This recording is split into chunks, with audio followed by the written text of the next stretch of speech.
Let me give you 3 or 4 quick ones.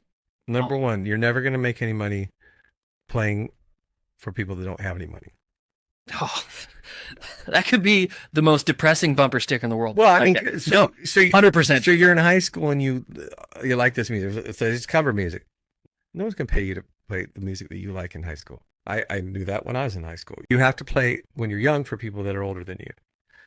I'm still playing for people that are older than me, and I'm 64 years old. People have money, and then corporations, casinos, some of them. Okay, what do they want to hear? Hmm. The absolutely have. Does it want to be? Oh, I've met so many people trying to start tribute bands to things that no one were ever going to want to hear, and it went nowhere because you got to look like the Beatles.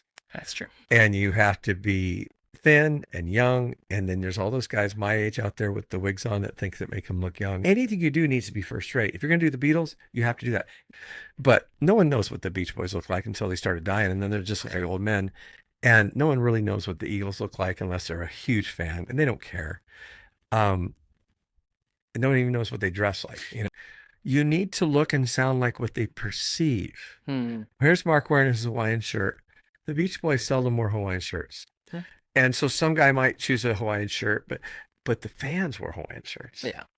And so you almost more in a sense dressed like that. So when I said this is what we're gonna do, they're expecting white pants and a Hawaiian shirt. Right. And I said we're all going to wear the same color Hawaiian shirts. And hey, why don't we match the shoes too? We get a lot of compliments on red that our shoes match. And we get most of our work. We're doing Eagles and Beach Boys, and we're getting tons of corporate work in California. Why? Because you come to California to see California. Yeah. You go to Hawaii to see a Polynesian act doing. So we're California's version of that. At least that's what I want to portray us as. So if you're coming here, this is something you might want to see. So I don't think you want to be a Beach Boys tribute in Nashville.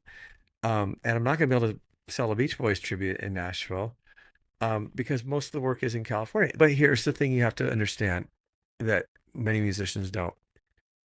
Not everybody can put together a Beach Boys tribute. That's true. Pretty much anybody can put together a Jimmy Buffett tribute. You just have to shout pickles or something like onions. You don't, I mean, don't get me wrong, he has top-notch musicians in his